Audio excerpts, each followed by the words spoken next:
subscribe and click the notification bell para updated po kayo sa bagong upload ko. Maraming salamat po. Samantala, nakamasid si Catherine kay Sian na abala sa pagtitipa sa laptop nito. Napagpasayahan ng magtungo ni Sian sa kumpanya niya para hindi siya lalong malungkot. Para kahit papaano ay malibang siya. Ano bang ginagawa mo dito, ha? Wala ka namang gagawin. Dito kaya mabuti pang umalis ka na lang, ang salkit mo sa mata. Iritableng sabi ni Sian kay Catherine. Napakagatlabi si Catherine at saka pinilit ng umiti, bakit ka? Ba iritableng irritable sa akin, Sian? May ginawa ba akong mali? Para maging ganyan ka. Hindi ka ba masaya na nandito na ako, na? Kababata mo. Hindi mo ba ako na-miss? Matagal tayong hindi magkasamang dalawa, Sian.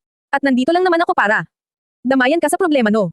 Lalo na't mahirap magkimkim ng problema, so please, Sian. Don't be mad at me, okay? Wala akong ibang intensyon kaya ako nagpunta dito kundi ang damayan ka. Para kahit papaano ay may makakausap ka. Mahinahong sambit ni Catherine. Matalim na tumingin sa kanya si Sian. Hindi naman kasi kita na-miss. Walang ganun. At isa pa, hindi ko naman kailangan ng kausap. Hindi naman ako nalulungkot dito kahit mag-isa lang ako. Baka ikaw ang nalulungkot dyan at hindi ako. Agad namang umiling si Catherine. Hindi naman ako nalulungkot o ano. Masaya naman ako dito sa office mo. And, besides, wala naman akong gagawin sa kondo. Kaya naisipan kong magpunta na lang dito para kahit papaano, may nakakausap din. Ako. Kasi we're the same. Parehas tayong walang makausap. Kaya, mainam na tayong dalawa na lang ang mag-usap. Asar na umiling si Sian at saka kinuha ang kanyang cellphone. Kiteng-kiti na ang kamay niya na mag-message at tawagan si Selena. Pero nangako siya na bibigyan niya ito ng isang buwang palugit kaya naman bamantong hininga siya bago ibinalik sa kanyang bulsa ang cellphone niya. Sian, wala ka bang gustong ipagawa sa akin like? Ipagtimpla ka ng kape o masahiin kita? Malambing na sabi ni Catherine. Walang emosyong tumingin sa kanya si Sian. Wala, pero ang gusto ko lang sana ngayon e tumalikod ka at huwag mong ipakita sa akin ang pagmumukha mo dahil naiirita lang ako. Walang-wala. Kasaganda ng asawa kong si Selena, sabi ni Sian sabay. Ngisi. Napakurap naman si Catherine dahil nasaktan siya sa sinabing iyon ni Sian. Pero ngumiti pa rin siya at nagpanggap na hindi siya apektado. Ibinaling na ni Sian ang kanyang atensyon sa kanyang laptop. Habang si Catherine naman ay nakatingin lang kay Sian. Sige lang, Sian. Sabihan mo lang ako ng sabihan ng masasakit na salita. Pero sinisigurado ko sa iyong pagsisisihan mo ang lahat ng mga sinabi mo sa akin. I will win you back, Sian. Magiging akin ka, Sian. Biglang tumingin si Sian kay Catherine kaya naman nagulat si Catherine. Napalunok siya ng kanyang laway habang si Sian naman ay napangisi lang. Huwag mo akong masyadong titigan, Catherine, dahil kahit anong gawin mo, hindi mo ako makukuha. Mahal ko ang asawa ko. At hinding-hindi ko siya magagawang lokohin, kaya ang mabuti. Iba na lang ang landiin mo, Catherine. Kung gusto mo talagang maging okay tayong dalawa at hindi na ako may na sa iyo, umalis ka na muna ngayon. Please lang, mahinahon ngunit mariing sabi ni Sian. Pinilit namang ngumiti ni Catherine, oh. Sure. Aalis na ako. Kapag need mo nang makakausap, you can call me. I will be here right away, okay. Matapos sabihin niyon ni Catherine ay lumabas na siya ng opisina ni Sian. Pero mariin siyang napapikit dahil naiinis na talaga siya kay Sian. At naiinis din siya ng sobra dahil talagang pinalalandakan pa ni Sian ng ilang ulit kung gaano nito kamahal si Selena. Nakita na niya si Selena sa picture at para sa kanya, mas maganda pa siya kay Selena. I will never give up on you, Sian. Hindi ako nagpunta ng Pinas para maging talunan lang. Kung kailangan kong maging malandi ng sobra, gagawin ko maging akin ka lang. Bulong ni Catherine sa kanyang sarili. Selena, let's go. Nakangiting tanong ni Wallace. Marahang tumanggo si Selena. Oo, ready na ako. Mabibigat ang paa ni Selena habang naglalakad patungo sa sasakyan ni Wallace. May parte sa kanya na ayaw tumuloy sa kanyang pag-alis. Ngunit mayroon namang parte sa kanya na gustong-gusto nang umalis. Sa mga oras na iyon, mabigat ang dibdib ni Selena. Pero gusto niya talagang magkaroon na ng pagbabago sa kanyang buhay. Kung may papakita niya na may mararating siya na isang malaking pagkakamali ang pagsayang sa kanya. Selena, ayos ka lang ba? Tanong ni Wallace nang mapansing. Tahimik siya. Pinilit ni Selena nang umiti. Oo naman. Ayos na ayos lang ako. Huwag mo akong intindihin. Huminto sa paglalakad si Wallace at saka hamarang sa daraanan ni Selena. Namilog naman ang mata ni Selena. Wallace, bakit huminto ka sa paglalakad? Tak ang tanong ni Selena. Humingang malalim si Wallace. Nakikita ko kasi sa mga mata mo na para bang hindi ka sigurado sa desisyon mong ito. Parang ayaw mo naman talaga. Siguro ang mabuti pa, bumalik na tayo sa kondo. At pagkatapos ay puntahan na lang natin ang asawa mo para pag-usapan ang tungkol sa inyong dalawa. Akma na sanang maglalakad pabalik si Wallace pero hinawakan siya sa kamay ni Selena para pigilan. Tumigil ka, Wallace. Huwag kang palidisyon dyan. At bakit pa ako magpapakita sa lalaking yun? Nakita naman siguro ng Dalawang mata mo kung anong nangyari, di ba? Hinalikan siya ng babae, at isipin mo, anong ginagawa ng babaeng yun sa bahay ni Sian. Sa tingin mo ba? Nag-usap lang sila. Imposible, di ba? Malamang sa malamang. May naganap sa kanila. Kaya wala nang panahon pa para magpakita ako sa lalaking yun, wala nang panahon. Para mag-usap kaming dalawa. May diing sabi ni Selena. Tumikim si Wallace. Sigurado ka na bang talaga dyan? Wala. Nang atrasan to, aalis na tayo. Mabilis na tumango si Selena. Oo nga, wala nang atrasan talaga. Eh ikaw, sigurado ka ba talaga sa desisyon mo na samahan ako sa ibang bansa? Kasi kaya ko naman ang sarili ko. Kaya ko kahit isa lang akong umalis. Umiling si Wallace. Huwag ka nang makulit dyan. Sasamahan. Kita sa pag-alis mo, okay. Hindi pwedeng hindi dahil nga sa buntis ka. At isa pa, baka kapag may nangyaring masama sa iyo. Yusigin pa ako ng konsensya ko. Mahirap pa namang matulog. Tuwing gabi kapag inuusig ng konsensya. Natawa naman si Selena. Ang dami mo namang sinasabi.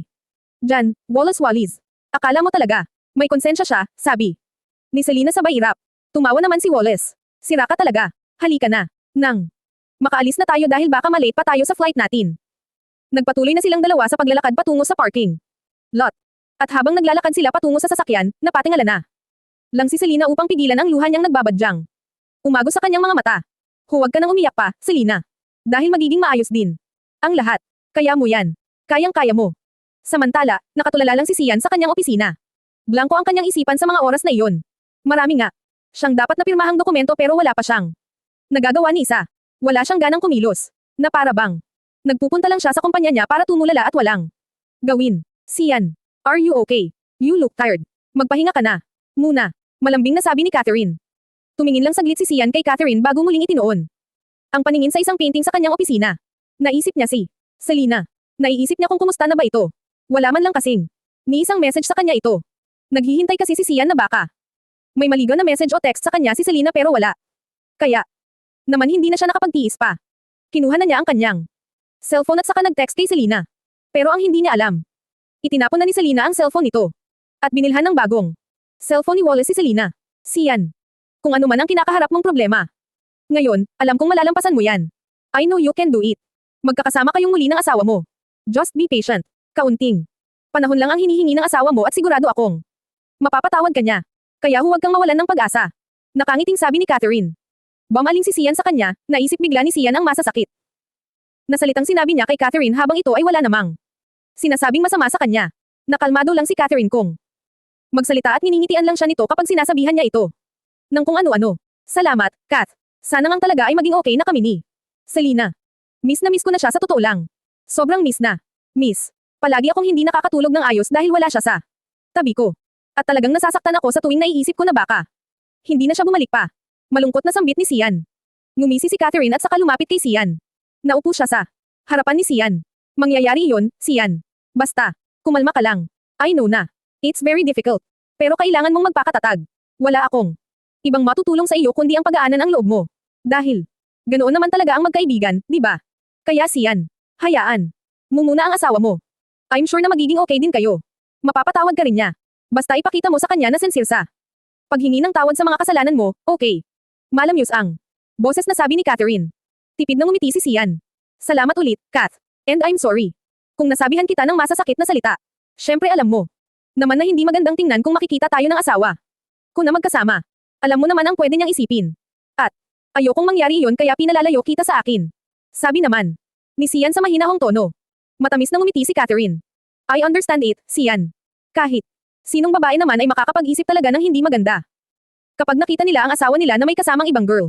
Basta, sabihin mo na lang sa kanya na kaibigan mo ako, okay. Para hindi siya mag-isip ng kung ano. And huwag siyang alala dahil kapag naging okay na kayong dalawa, aalis na ako. Babalik na ako sa ibang bansa. Tumanggaw-tango si Sian. Salamat at naintindihan mo ako. Huwag kang mag-alala, sigurado ako na malapit mo nang makilala ang lalaking magmamahal sa iyo ng totoo. Maniwala ka, makikila mo na siya soon, and I wish na mahalin kanyang talaga. Na hindi kanya magagawang saktan. Pilit na ngumiti si Catherine habang nakatingin kay Sian. Sa loob-loob niya, gusto niyang magsaya. Kaunting paglalamang pa at pag-comfort, makukuha ko rin ang loob mo, Zayan. Yes, I know that. At isa pa, hindi naman ako nagmamadali eh. Ayoko kasing madaliin ang love, gusto ko yung katulad mong lalaki. Yun bang kahit wala ang babaeng mahal mo, hindi ka pa rin naghahanap ng iba. Kaya sana talaga dumating na Slaya, sambit ni Catherine sabay ngisi. Tumanggo na lang si Sian at saka kinuha na ang isang folder na Nasa harapan niya. Pero bago pa man siya magsimulang magtrabaho, tumunog ang cellphone niya. Nakita niya sa screen na tumatawag si Nico. Sian. Nahanap na namin si Selena, pero kailangan mong magmadali dahil baka hindi mo na siya maabutin pa, mabilis na. Sabi ni Nico sa kabilang linya. Kumunat ang noo ni Sian. Ha? Anong ibig mong sabihin? Aalis ng bansa si Selena, Sian. At ngayon ang flight niya. What? Gulat na sabi ni Sian. Kaagad niyang pinatay ang tawag at saka nagmamadaling lumabas ng kanyang opisina. Nagtataka namang sumunod sa kanya si Catherine. Mabilis at malalaki ang hakbang na ginawa ni Sian patungo sa kanyang sasakyan. Habang si Catherine naman ay hinihingal na sumunod kay Sian hanggang sa tuluyan nitong paandarin ang kanyang sasakyan. Buong biyahe ay kinakabahan si Sian habang napapadasal na sana ay maabutin niya si Selena. Kulang na nga lang ay paliparin niya ang sasakyan niya sa bilis niyang magpatakbo. Napatingin pa si Sian sa kanyang cellphone upang tingnan ang message ni Nico kung saang terminal makikita si Selena. At pagkarating sa airport ni Sian, nagkukumahog siya sa pagtatanong kung saan makikita ang kanyang asawa. Ngunit huli na siya. Nakaalis na ang sinasakyang eroplano ni Selena at Wallace. Ilang minuto bago nakarating si Sian sa airport. Selena, baby, asawa ko. Umiiyak na sambit ni Sian sabay salampak sa sahig. Wala na siyang pakialam kung tingnan pa siya ng mga tao. Doon. Nanlulumo siya at saka napasuntok sa hangin dahil sa sobrang panghihinayang na hindi niya naabutan ang kanyang mahal na asawa. Sian. Hinihingal na banggit ni Catherine sa pangalan ni Sian. Agad siyang lumapit kay Sian at saka hinaplos ito sa likod. Mas lalong napaiyak si Sian dahil sa sobrang sakit na kanyang nararamdaman, habang si Catherine naman ay lihim na napangiti. Masaya siya sa nangyari ngayong araw. Masaya siya na hindi na naabutan pa ni Sian si Selena dahil sa wakas, masusolo na niya si Zayan. Wala nang haad lang pa. Wala na siya. Wala na ang asawa ko, iniwan na niya ako. Wala na si Selena. Lumuluhang sambit ni Sian. 5 years later. Mommy, I want this toy. Can you buy this for me? Malambing na sambit ni Zinia nang makita nito ang isang laruan. Zinia, what did I told you before we came here? Di ba ang sabi ko, tomorrow na lang tayo bibili ng toys mo. Pagod na si Mommy. And I want to sleep na kapag nakauwi na tayo. Malambing na sabi ni Selena sabay haplos sa buhok ng kanyang anak. Okay po, Mommy. Sorry. Nakalabing sambit ni Zinia. Pinagmasdan ni Selena ang mukha ng kanyang anak na si Zinia. Kamukhang kamukha talaga ito ng daddy niya. Tila ba? Naging girl version ni Sian ang kanilang anak na si Zinia. Hinawakan ni Selena ang kamay ng kanyang anak at saka nagsimula ng maglakad ulit. 5 taon na rin ang lumipas. At habang naglalakad si Selena, palingalinga siya. Pinagmamasdan niya ang paligid. Sa isip niya, marami na ring nagbago sa Pinas. At sa mga oras na iyon, biglang pumasok sa kanyang isipan si Sian. Hindi niya maiwasang isipin kung kumusta na ang lagay ng lalaking minahal niya at mahal niya pa rin hanggang ngayon. Hindi rin naging biro para kay Selena na kaiinang mag-isa at malayo sa kanyang asawa. Palaging pumapasok sa kanyang isipan si Sian. Pero gumagawa siya ng paraan para kalimutan na ito. Ngunit sadyang wagas ang pagmamahal niya kay Sian. Na kahit 5 taon na ang lumipas, mahal niya pa rin ito. Selena, are you okay? Tanong ni Wallace kay Selena nang mapansin ang pagiging tahimik nito. Agad namang tumanggo si Selena at saka ngumiti ng pilit. Oo. Ayos lang ako. Huwag mo akong intindihin. Aniya sabay tuon ng tingin sa kalsada. Humingang malalim si Wallace habang nagmamaneho. Ramdam niya na hindi okay si Selena. Sa 5 taon na lumipas, minsan ay walang naganap na kung anong romantiko sa pagitan nilang dalawa ni Selena, sa kahit ipinakita at ipinadama ni Wallace. Nakarapat dapat siya para kay Selena, hindi talaga siya nagawang mahalin nito, at aaminin ni Wallace na masakit iyon dahil kahit na siya ang kasama at nandyan para kay Selena sa loob ng 5 taon, nanatili pa rin ang puso ni Selena para sa asawa nitong si Sian. Kaya naman hindi maiwasang mainggit ni Wallace kay Sian. Dahil kahit ilang taon na ang lumipas, kahit may pagkakataon na si Selena na magloko, hindi ito ginawa ni Selena. Anong gagawin mo kung sakaling magkita kayo? Tanong ni Wallace habang nagmamaneho. Bumantong hininga si Selena. Hindi ko alam. Bahala na kung anong maganap kapag nagkita kami. Tumikim si Wallace. Pero mahal mo pa rin siya hanggang ngayon, tama ba? Napalunokang laway si Selena sabay yuko at pinagsalup ang kanyang kamay. Oo. At hindi naman nagbago iyon. Mas naging malala pa nga yata ang pagmamahal ko sa kanya simula nang umalis ako. Na kahit anong gawin ko, siya pa rin ang laman ng puso't isipan ko. Mahinang tumawa si Wallace. Haze, nakakainggit. Hindi ko maiwasang mainggit sa kabila ng lahat, siya pa rin ang mahal mo. Na ni minsan ay hindi pumasok sa isip mo ang humanap ng iba. Tumingin si Selena kay Wallace. Nakaramdam siya ng awa para sa binata. Walang masabi si Selena sa pagiging mabuting ni Wallace para sa kanila. Na habang nasa ibang bansa sila, wala itong ginawa. Kundi ang alagaan siya at never siya nitong pinabayaan. Na ipinakita nito kung gaano siya kabuting tao. At handang tanggapin ang anak niya na si Zinia kapag hindi na talaga niya mahal si Sian. Pero kahit ano pang gawin ni Selena, talagang si Sian lang ang mahal niya. Wallace, I'm sorry. Patawarin mo ako kung hindi kita magawang mahalin kagaya ng pagmamahal mo sa akin. Hindi. Naman kasi ako nagpunta sa ibang bansa para makapaghanan ng ibang mamahalin. Nagpunta ako doon para may mapatunayan ako. Kay Sian. Para hindi na ako basta-basta na lang.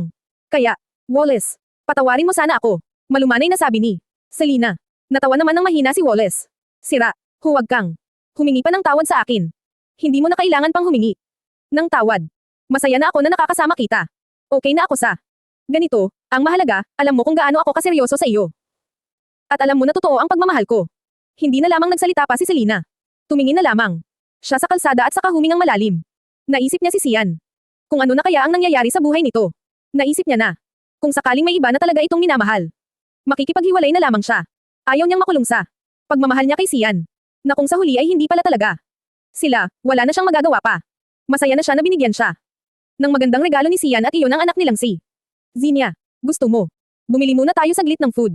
Tanong ni Wallace. Tumanggaw si Selena. Okay sige. Something sweet ah. Ngumiti naman si Wallace at saka nagmaneho na. Habang si Selena naman ay napatingin sa backseat kung saan nakatulog na pala ang anak niyang si Zinia. Samantala, hindi pa rin nagbabago ang pagmamahal ni Sian.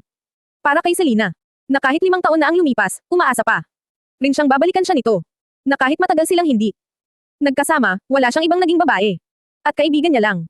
Talaga si Catherine. Dito ka lang, Kath. May bibilhin lang ako. Sambit ni Sian. Ngumiti naman si Catherine. Okay sige. No problem. Ngumiti na lang si Sian at saka nagtungo sa bilihan ng donuts. Bigla kasi niyang naalala si Selena. Mahilig din kasi sa donuts ang kanyang asawa kaya naman naisipan niyang bumili noon upang kainin habang inaalala ang kanyang asawa. Sa kanyang paglalakad. Hindi pa man siya nakakarating sa store ay nanlaki ang kanyang mga mata sa kanyang nakita. Hindi siya makapaniwala kaya naman naging mabagal ang paglakad niya. Bumilis ang tibok ng kanyang puso na tila baka kapusan na siya. Nang hininga. Selena.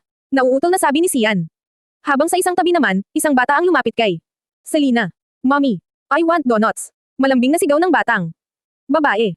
Napalunok ng laway sabay kurap ng ilang beses si Sian habang nakatitig sa batang tumawag na mommy kay Selena.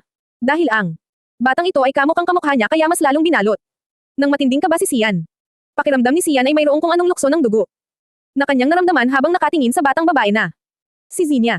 Hindi siya kaagad makikilala ni Selena dahil nakasuot si Sian ng sombrero kung saan mahaba na ang kanyang bigot na mas nakapagbigay sa kanya ng hot and sexy daddy look. Nakatingin lamang siya sa batang babae hanggang sa malaipat ang kanyang paningin sa kara-rating na lalaki kung saan hinawakan nito ang kamay ng bata. Sa puntong iyon, nakaramdam ng kung anong kirot sa dibdib si Sian. Lalo pat masayang nakikipagtawanan si Selena kasama ang lalaki na hindi naman niya maipagkakailang may masasabi ang itsura nito. Sian. Oh my. Sambit ni Catherine nang makita kung saang direksyon nakatingin si Sian. Oh my gosh, Sian. She's back. Nagbalik na ang asawa mo. Pero bakit may bata? Anak niya yan sa lalaking kasama niya. Ngayon, kunot noong tanong ni Catherine sabay tingin kay Sian. Napakurap si Catherine nang makita ang lungkot sa mga mata ni Sian. Kitang-kita niya ang pait, kirot at pighati sa mga mata nito habang nakatingin sa direksyon kung Enzen si Selena kasama ang batang babae na ikinalaki ng mata ni Catherine nang matitigan niya nang maigi ang hata. What the heck? Bakit kamukha ni Sian ang bata? Hindi. Kaya, Sian, halika ka na. Umalis na lang tayo dito bago ka pa makita ng asawa mo. I'm sure masasaktan ka lang kapag nagkausap kayong dalawa, sambit ni Catherine sabay hila kay Sian. Mabilis na nagmaneho si Catherine pauwi sa bahay ni Sian. Naisip niya ang batang nakita niya na kamukha talaga ni Sian. Sumulyap siya saglit kay Sian na ngayon ay malungkot na. Nakatingin sa kalsada. Napakagatlabi si Catherine. Akala kasi niya magiging kanya na si Sian. Akala niya mamahalin na siya nito. Akala niya mapapasa kanya na ang pagmamahal na mayroon si Sian para kay Selena ngunit nagkamali. Siya, kahit na ipinakita, ipinadama at halos ipalandakan pa ni Catherine ang pagmamahal niya kay Sian, walang nangyari.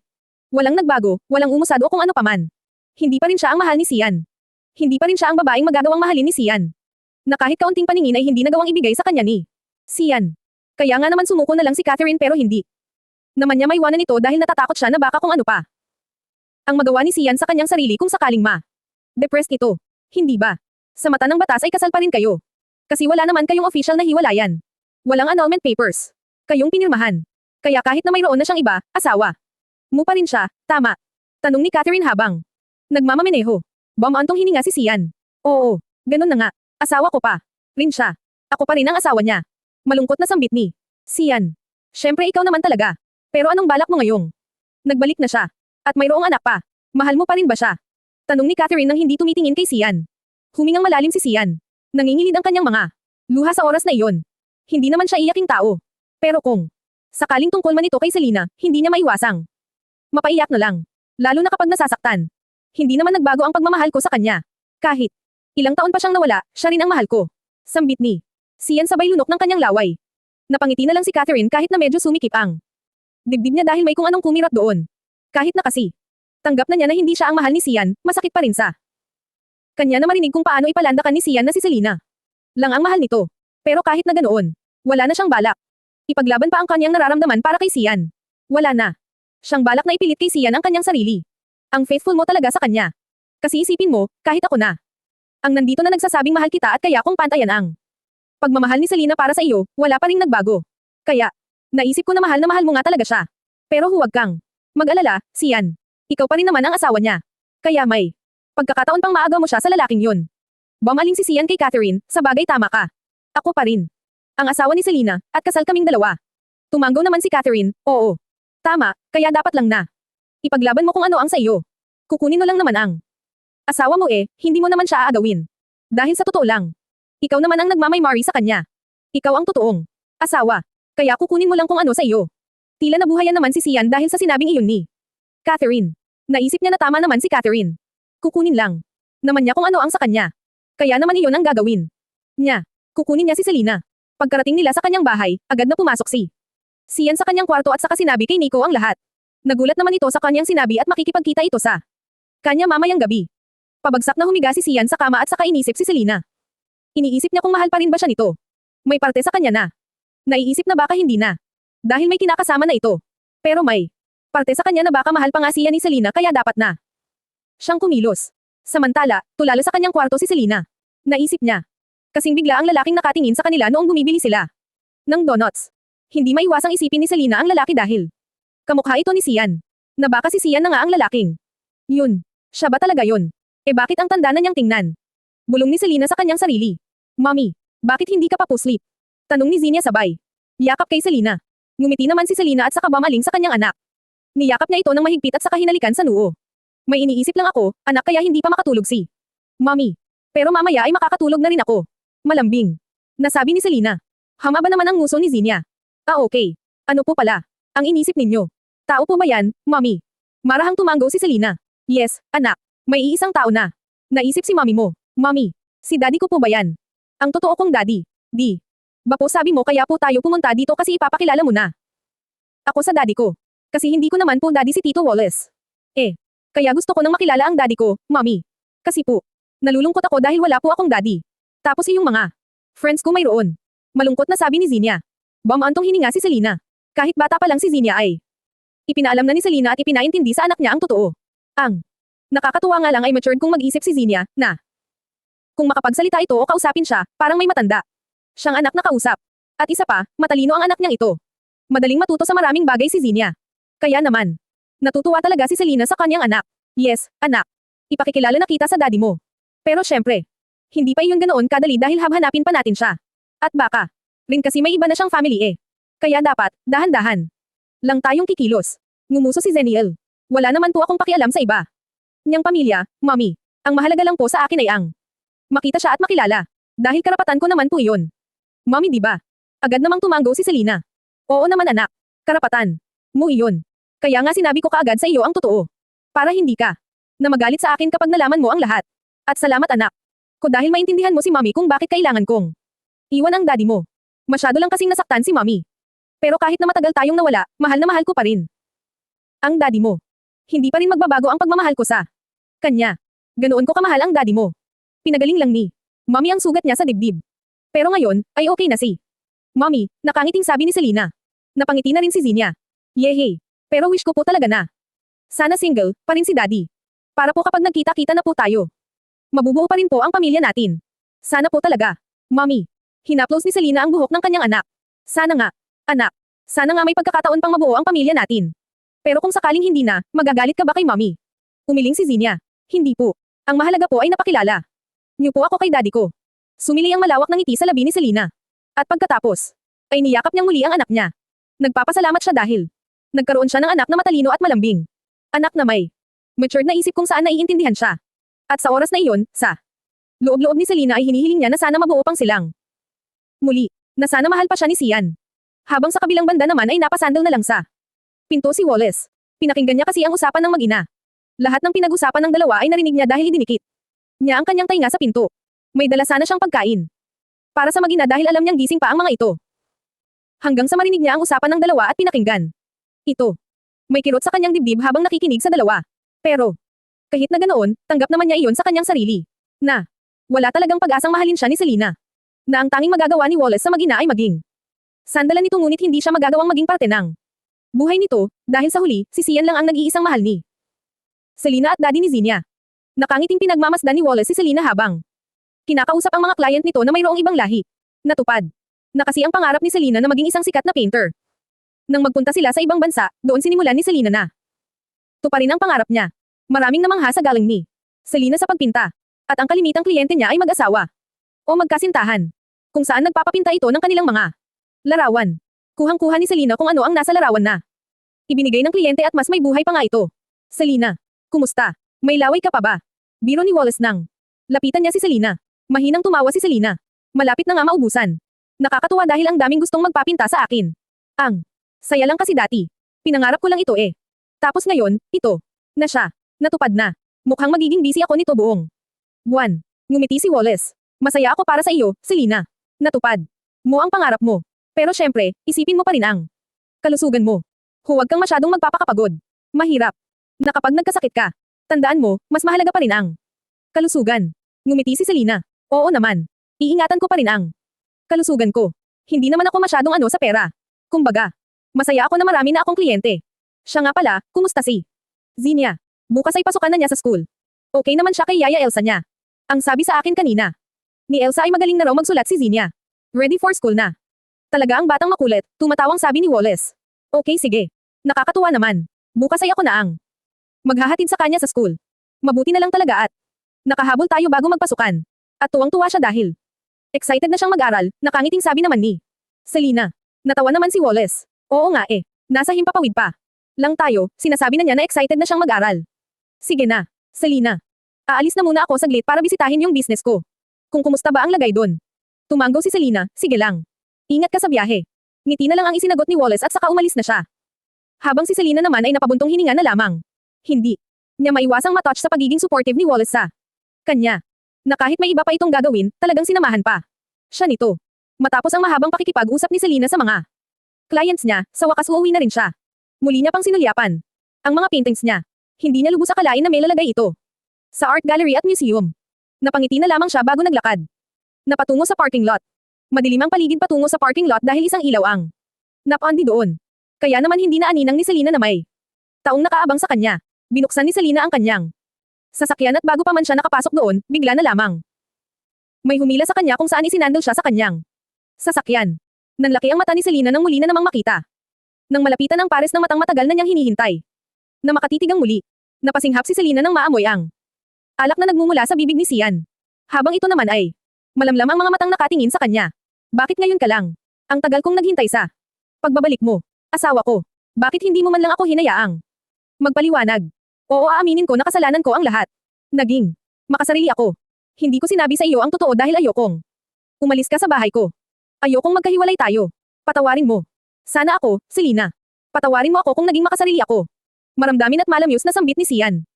Napalunokang laway si Selena habang nakatitig lang sa mga mata ni Sian. Hawak-hawak siya ni Sian habang nakasandal siya sa sakyan. Masyadong malapit din ang katawan nila sa isa't isa. Dahil sinadya talaga siyang ikulong ni Sian sa kanyang bisig. Saktong madilim sa pwesto nila kaya walang makakakita sa kanilang dalawa. Sian, kailangan ko nang umuwi. Anong oras na? At pagod din. Ako, gusto ko nang magpahinga. Sa susunod na araw na tayo mag-usap.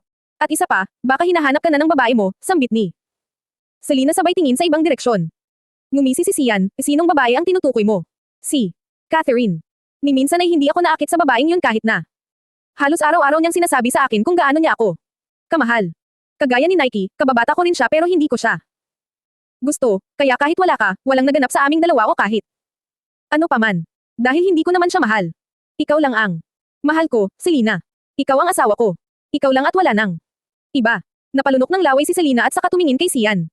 Sinalubong niya ang nag-aapoy na titig nito. Tumigil ka. Sinungaling ka. Bakit nakita kita na hinalikan niya? At talagang nakasunod ka pa ng tingin sa kanya. Ibig sabihin, Noon, ginusto mong halikan kanya. Pasigaw at gigil na sambit ni Selena. Mahinang tumawa si Sian. Huwag mong sabihin na iyon ang dahilan mo kaya naisipan mong umalis ng bansa. Dahil iniisip mo na niloko kita. Hindi umimik si Selena. Sa halip ay napairap lang siya. Habang si Sian naman ay nakakalokong ngumisi at saka hinaplos ang pisngi ni Selena. Hindi napigil ang mapapikit ni Selena dahil sa mainit na palad ni Sian na dumampi sa kanyang pisngi. Para siyang napapaso sa mainit na palad nito. Nang araw na yon, irritable ako sa kanya.